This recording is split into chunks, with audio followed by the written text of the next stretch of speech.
All right, beautiful. Let's rock and roll. Hello, hello, and welcome to the Rock Metal Podcast. I am your host, John Harris. On my right-hand side is usually my right-hand man, Gabriel, but he is in school at the moment, so he will be here in spirit. Today on the Rock Metal Podcast, we have Second Son, and they have a new album called I'm Going to Try to Do This. That's not what the album is called. That's just me confidently saying, Jakob, I'm going to try and do this. Kampen, vidare. Yeah, sure, but there's an O in the middle, so Kampen går vidare. Aha! I was trying to remember how to say the A with the little hat. Yeah, the little hat is the O, and the two dots is the Ä. Okay. O and Ä. Sweet. So Kampen går vidare. Yes. Which is released on, or going to be released, sorry, on November 6th via, and is it Gaffels? Gaphals? Gaphals, yeah, it's like Swedish for loudmouth. Wow. Okay, I'm learning something new today. Gaphals. Yeah. Right now, I'm being joined by Jakob, who's very helpful in this entire interview right now. This will be a Swedish lesson. And Jakob, we are going to be chatting today about a couple of tracks, the album, coronavirus. I don't know how the weather is in Sweden, all those wonderful things everybody wants to know. So welcome to the show. Thank you very much. You are quite welcome. Now, I guess let's start with not just the weather in Sweden, but how things have gone for you guys this year. Some bands find that it was a blessing in disguise. They were able to really take some time to work on things that they potentially couldn't have worked on before because they would have been so busy doing shows and stuff and touring and festivals. And with a late year release, it kind of makes me think that maybe the album was pushed out a bit. So I just wanted to hear from you. How has this year gone for you guys? It's actually been quite, we were very lucky compared to a lot of other bands that got their tours canceled and had really put a lot of work and effort for doing tours and special shows and stuff. And we were just about to record our seond half of the album when the corona hit. So we were extremely lucky, timing wise. And then we, of course, would have wanted to do some shows during the summer and potentially now too, but we haven't been able to. But we were actually spared from the worst part this time. It's we were planning on not doing that much anyway because we've been rehearsing and writing and recording and playing shows pretty intensely before March of 2020. So we were planning on some time off anyway. So it hasn't actually hit us that hard. It has personally, of course, and everything's super weird, but not the band so much. Yeah. Well, the interesting thing is you mentioned super weird, but from what I've read in the news, things have remained kind of normal in Sweden, or am I wrong? Yeah, many things are pretty normal. Shows music and culture has basically you can't do anything with more than 50 people. So it's been no one has put on any show. No one's been playing shows in Sweden either. Where people are beginning now to get the concept and book smaller venues and maybe do 3 or 4 shows in a row and more maybe exclusive stuff and of course the live streams and such. But it's been 6 months without anything. More an occasional stream here and there, but not much else. But all in all, society has been moving on, not normally, but more normal than we haven't had a lockdown in the same sense that a bunch of other countries have. Yeah. For example, in Canada, I was out of work for a few months. Oh shit! Yeah. I mean, that's happened to a lot of people since the culture industry or bars and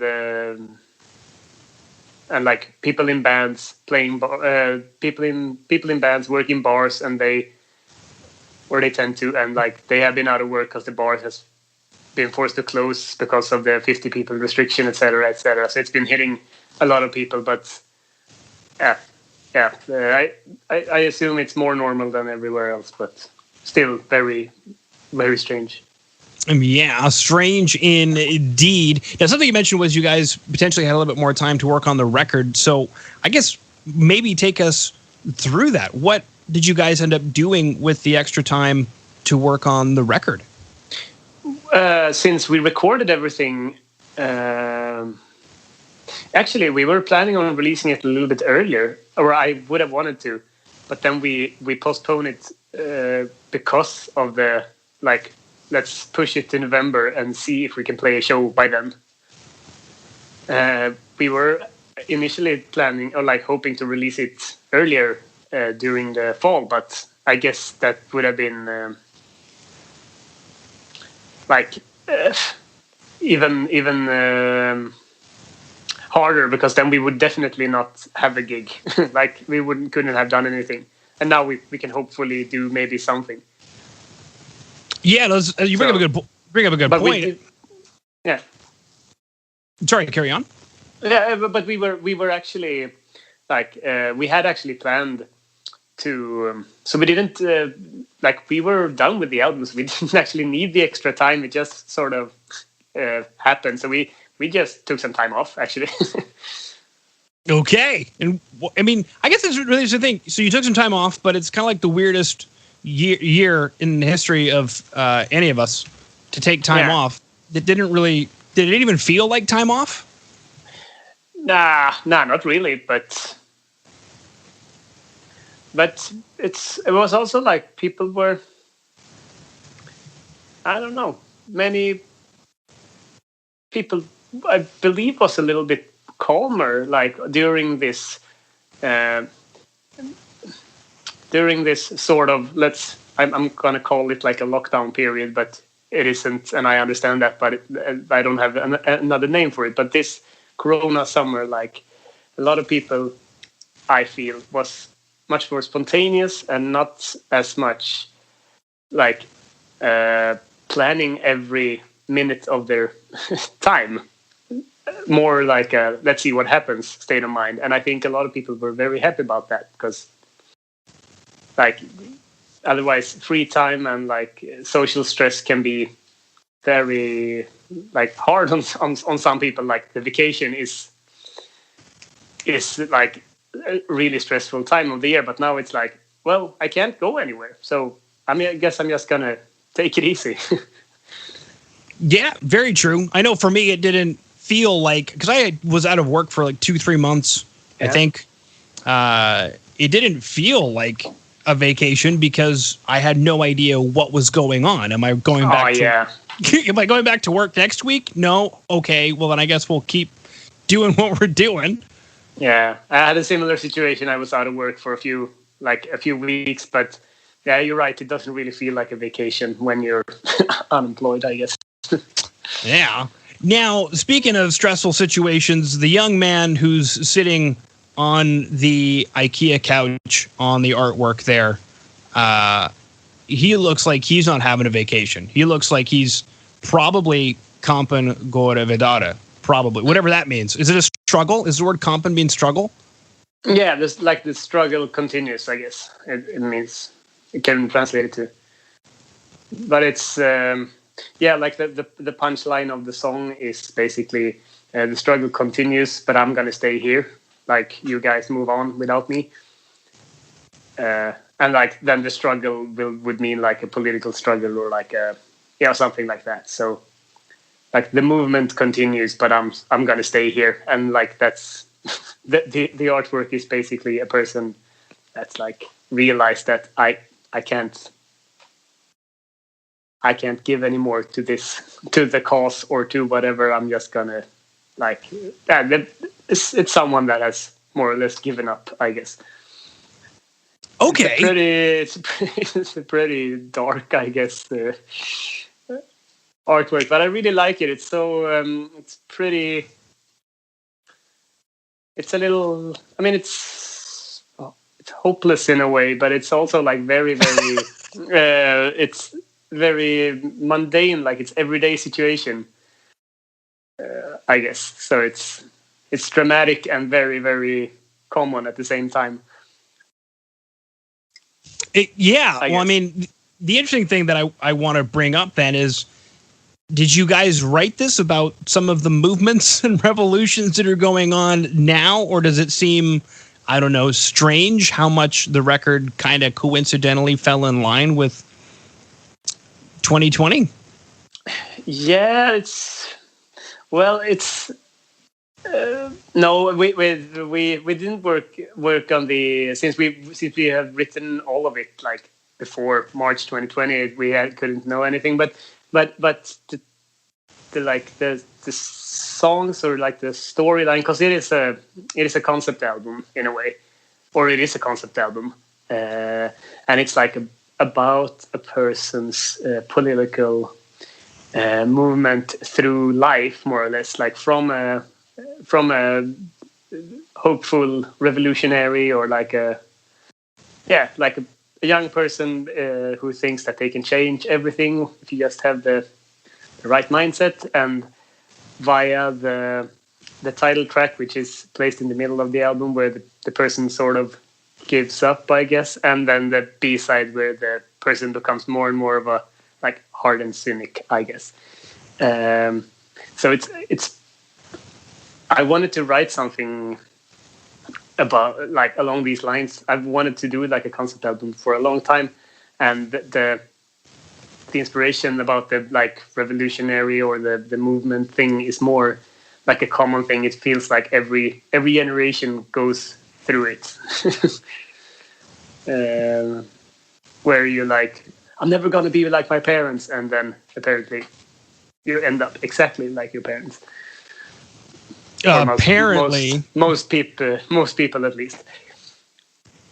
Yeah. Okay. So then I guess take us through these two tracks. I know you mentioned that Kampen, vidare is your favorite track on the album, and then Du allt is one of the singles to come off of the album, complete with a lyric video. Exactly. So I guess my first question is, why is Kampen, vidare your favorite track on the album?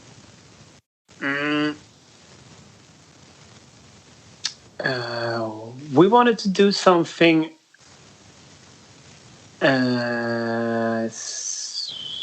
more spectacular, or more like dramatic, I guess, with like the song having two parts, where like first it's the kind of a slow part, and then after like half the song it's becoming faster and another like style, and that reflects like the mood of the character. So it's more like a story, and we wanted to, I guess you could say it's like a little more ambitious, like not like a quality indicator, but it's a little more pretentious, I guess. Like it's taken the music a bit more serious, or like, I guess. So we wanted to do something grand, and I think we actually like made it quite well. So it turned out really good, and I like the lyrics, and I like all the melodies and the lines, and it turned out beautiful. And it's also like the closer of the A side. I really like it's a pretty like serious, and it's a heavy track. Like it's not just it's heavy music. It's also quite like it's a quite serious matter, I guess. I just like the feeling of it. Mm-hmm. You mentioned the closer of the A side. So was it the intention to release it on vinyl? Yes. We've been working on from the vinyl formats from the beginning. I mean, it translates well to CD or digital as well, but we were definitely thinking about like we need something to close the A side, and then the first single, Hatade ändå, that's the opener of the B side, So it kicks things into gear again, I guess. Yeah, it's funny you said that, and as you said it, I was looking to where I could find the lyric, and even though I've got my mouse cursor over it, it's interesting how Swedish sounds compared to how it looks, at least from my perspective. Oh yeah, I guess. So I would say "Hatar det andua," which I guess is exactly what you just said, but yeah, andor, yeah. Okay, perfect. Now, that brings me to my next question, because lately I've been coming across some bands that are on one of two camps. Either they're trying to write singles, songs that don't belong to an album. It stands on its own. People don't bore us, get to the chorus. People want to hear a single. And then the other camp is, man, I want to write an album that people can actually sit down and listen to. And it sounds like, because you're talking about, hey, how do we close out the A side? How do we start the B side? It sounds like you guys have actually taken the consideration into creating an album that has an arc that goes from beginning to end. Yes, that's very much the case. Like we were talking about doing something like Operation Mindcrime by Queensryche, or like The Crimson Idol by Wasp, like a long story, but with like those two albums. They are. I don't feel like they're like the Who's Quadrophenia or like the Genesis albums, where like a whole side can be super duper weird and just like serve the purpose of the story. They are still really powerful, like rock and metal tracks, and I mean there are a lot of singles from these albums. So we wanted to do something similar, where like every song can stand for itself, but if you dig into the album, you can sort of like get how they all come together, and when you listen to it from beginning to end, potentially you can like get what's happening to the character, or maybe you don't, and that's fine too, because then it's going to be like I mean, Seventh Son of a Seventh Son by Iron Maiden is apparently a concept album, and I have never gotten what that is all about. I have no idea. I only know that I love it and that the tracks stand on their own. But apparently you can get some sort of story out of it if you want to. And we wanted to make something similar where you can like dig a few tracks if you want, and just like be able to dig a song or two, and you can also like go deeper into the experience, so to say. Abso-freaking-lutely. I guess one of my other questions is, I chat with a lot of bands from Sweden, and occasionally they may have a track or two in Swedish, or they have two versions of the album, one in English and one in Swedish. I'm just kind of curious, why the decision to make the entire album in Swedish? We've always sung in Swedish. We wanted to do like a mix before, where we did like part English, part Swedish, and then the person that wrote all the English lyrics quit the band a long time ago, before the first album. So and this is our third. So we've always just done songs in Swedish. It's easier to write, and it's for me it's also easier to sing for some reason. I don't know why, but I can like,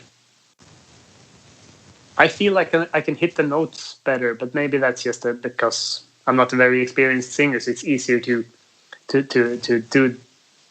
sing the best I can if I like can really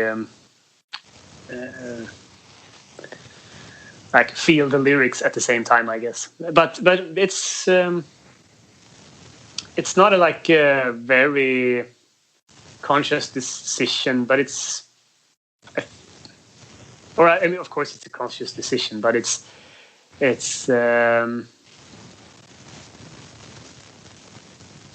I don't know. It just feels right to express. Swedish is it's a good language, and there's a lot of potential in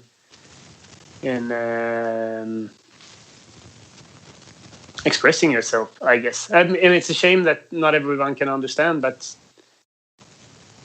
I think it adds something too, like to the to the whole band experience. I would love, I do love to listen to music in languages I don't understand, because often you can like get it, even though you maybe only understand the title or like a few words here and there. You can still like understand if the songs are good. Yeah, no, I agree with you. It's funny because there's just a few cultures that for whatever reason seem to, I don't know about always sing in English, but Germany, for example, it's almost often preferred that the band sing in English instead of in German, and I don't know, it's kind of weird. Yeah, I don't know. I don't understand that, because like a lot of the Eastern European countries during like the 80s had their own heavy metal scenes with bands singing like Czech and Russian and Hungarian and stuff, and they all, I mean, it sounds amazing, but I've never heard of it, or maybe I have. Yeah, but I mean, very few bands sing in English, in German, except for like krautrock bands and like more experimental stuff. But almost all of the heavy rock bands sing in English. I don't really understand why. maybe it's like I would guess like it's old-fashioned or something to sing in German, but I don't know. I can't understand why. I mean, statistically, there would be some cool heavy metal band that sings in German, but I've never really heard, like, not that I can think of right now anyway. But I guess there's some kind of tradition in Sweden to like, there were a lot of like there were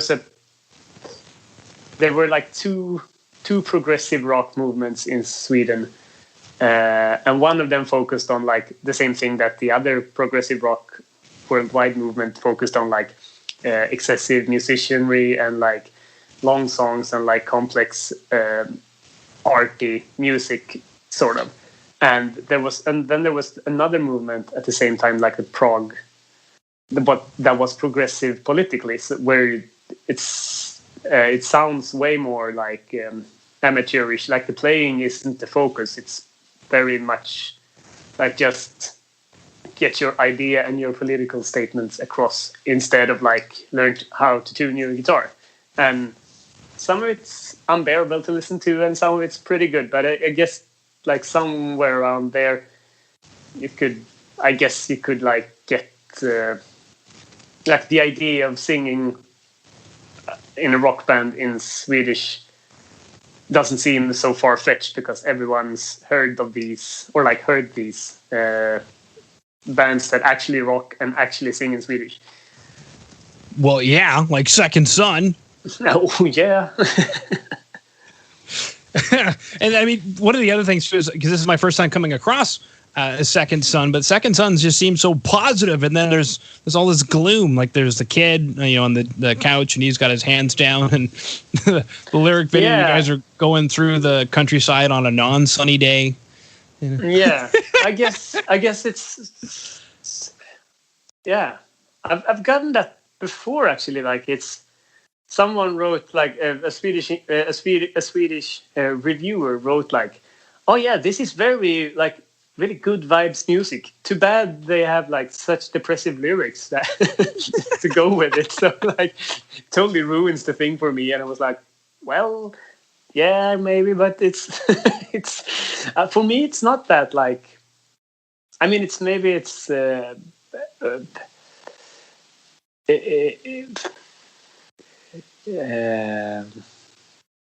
guess it's it's positive in a way, but I wouldn't say that it's like overly happy. But it's I mean, everyone's. I mean, it's in the ear of the beholder, I guess. But it's, for me, I never got that thing that we were a happy band. But I mean, maybe we are, and then we can. I guess we do contrast it a lot with all the with the lyrics and like the artwork and things. Very true. Very true. I wouldn't know if you guys are depressing or not because I don't speak Swedish. No. But I guess of, it's not depressive, but not more like melancholic, maybe. Or yeah, well, not. No, I mean, yeah. Well, melancholic. Melancholic is super Swedish. Every Swedish band I talk to is like, we wanted to be more melancholic than our last album. Like, what? Why? Yeah, I guess. But I can't really find the word for it. But it's, yeah. I mean, a few of my favorite, like, did you ever listen to an American band called Carnivore? Mm-hmm. Like I have. Pete Steele's old band. Yep. Like Pete Steele is one of my favorite lyricists, and I mean his lyrics are. I usually hate like funny lyrics. It's the worst. I hate like joke bands. There are like joke lyrics. I think it sucks, but Pete Steele's lyrics are like he manages to actually be like funny. If you read the lyrics, you can actually like sit down and laugh out loud when you read it. But then at the same time it sounds amazing and it actually says something about something, and it can be very, very like serious and I guess kind of depressing. But at the same time, it gives you strength because it's like ironic, I guess, or like it's something about the lyrics that are like really empowering to me, and that's like something along those lines I want to go for. Like it's gonna be a little bit like harsh, I guess, or whatever, but still like, I hate to say funny, but it's like it's gonna relatable and like relatable, I guess, and like a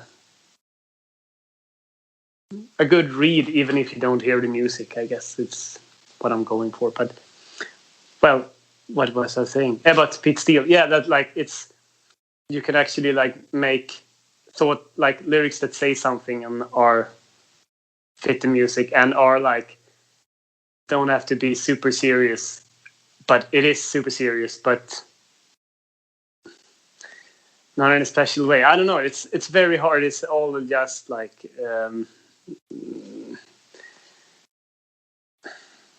what do you say?